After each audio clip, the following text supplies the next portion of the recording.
On number 4, we're looking at the cubed root of 27. So what times itself gives you 27? And that will be 3.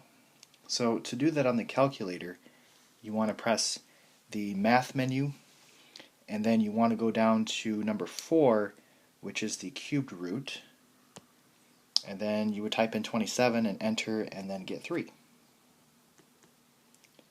For number 5, it's the cubed root of negative 64, and that should be negative 4. For number 6, it's the fourth root of 81. So what times itself gives you 81? And that should be 3. Now to do it on the calculator, you want to actually go to the home screen first and press the index of the root, or in this case 4. Then press math, and you want to go down to the x root. And this x root, this is like a generic root. It can be really used for anything. So we're using the fourth index with it. But if you wanted to press 3 first or 2 first, you could still use that for a cubed root or a square root. But it works for the higher power roots as well.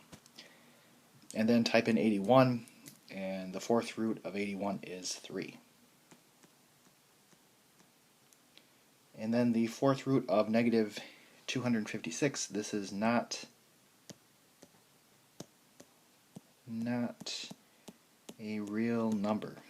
Again, our index of our root is even.